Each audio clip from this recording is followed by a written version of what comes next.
వలస చేసుకుంటూ ఈ ఊరికి వచ్చి స్థిరపడిపోయినాడు.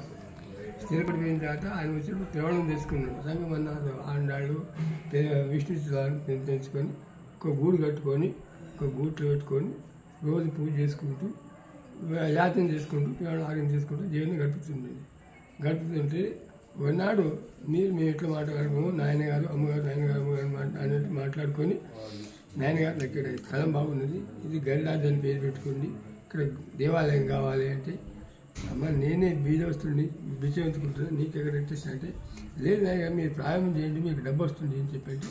ఆ మాట ప్రారంభం చేయడం డబ్బు వచ్చింది, దేవాలయం పూర్తి అయింది, ఆరాధన కైకి నడుస్తుంది. ఒకనాడు గాజులు వేసుకోవాలని బుద్ధి కొట్టి ఒక 12 ఏళ్ళ వాళ్ళకి తయారై ఒక షాప్కి వెళ్ళి గాజులు వేసుకొని వస్తుంటే వాడు డబ్బులు అడిగాడు.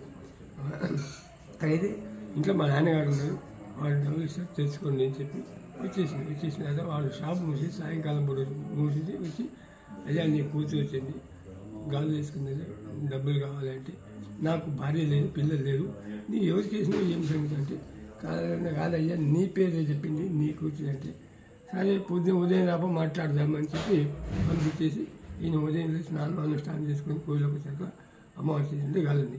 అప్పుడు వాడిని పిలిచి నా అమ్మవారు నా కూతురు కాదా అమ్మవారు వచ్చింది అని చెప్పంటే అప్పుడు వాడు చూసి చాలా సంతోషపడి అప్పట్లో వాడు గాజులు చేయించి బంగారు గాజులు చేయించి అప్పటి నుంచి వాళ్ళ వంశీ గాజులు వేశారు. గాజులమ్మ గోదాదేవి పెట్టినారు.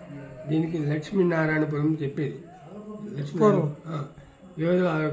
వాళ్ళకు లక్ష్మీనారాయణపురం ఊరు అంటే లక్ష్మీనారాయణ స్వామి కోవిలు ఉండేది, వెంకటేశ్వర స్వామి కోవిలు ఉండేది, తర్వాత ఆంజనేయ స్వామి కోవిలు ఉండేది, అన్ని ఒక 2 కోవిలు ఉన్నాయి. అది ఇప్పుడు ఎక్కడ ఇప్పుడు లేవు, ఇప్పుడు ఉన్నాయి కానీ పూజ పునస్కారాలు లేవు. అట్లా భూవసతి లేదు, వాళ్ళకు ఇక్కడ భూములు అన్నీ ఎక్కడెక్కడ విక్రయించుకున్నారు, బయట పోయినారు. ఒక 3 దేవాలయాలు మాత్రం నడుస్తుంది. రామాలయం, వేణుగోపాల స్వామి ఈ ఆలయం 3 దేవాలయాలు నడుస్తుంది.